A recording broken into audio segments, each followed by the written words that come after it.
Yeah, yo. So let me paint a scenario. What if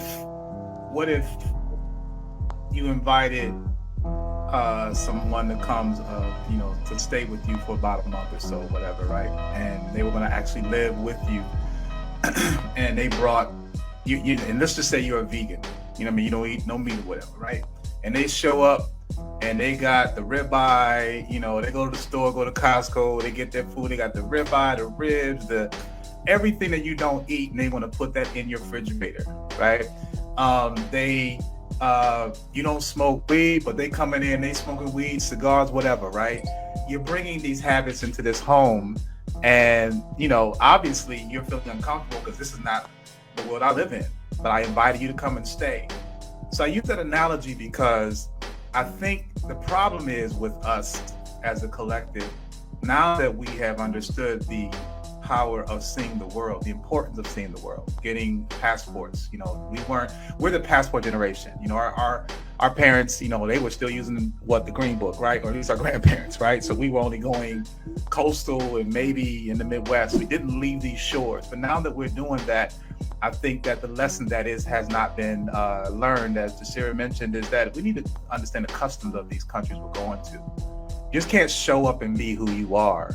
And the other thing is because everyone's going for the purpose, again, of the likes, not for the culture, not for the learning, not for the giving back, or what can you humble yourself and learn from that country. And, it's about, let me take memes and let me take videos so I can put on TikTok to show that I travel. Allegedly, I have wealth that I can leave the country or what have you.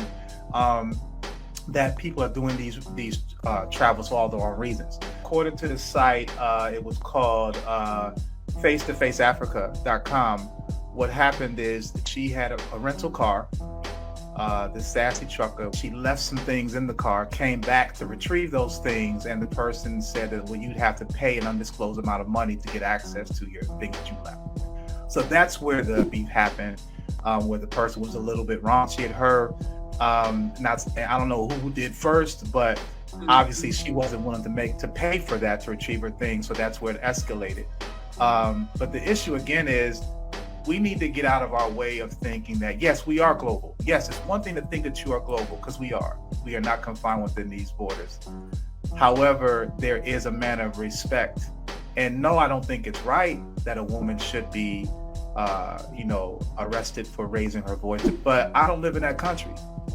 I don't have any say-so on how that country dictates the way its citizens live. And to some degree, I got to give them kudos. They don't want ribeye in the refrigerator.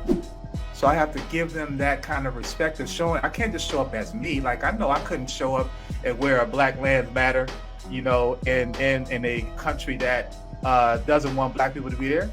Like we're seeing these things happening in Egypt now, where there's a movement of young, quote unquote, Egyptians that are saying that Black people are not are not the originators of Egypt or the forefathers of the civilization. So there's a pushback. Kevin Hart received it. Majegna Anthony Browder received it. So we have to understand that although we feel right in what our movement is, or you just want to be raunchy, just live, you still must be mindful of the ramifications of your actions. And because she didn't, she's been taking bird baths and whatever showers that they allow her to wash herself, if at all. So is it worth that?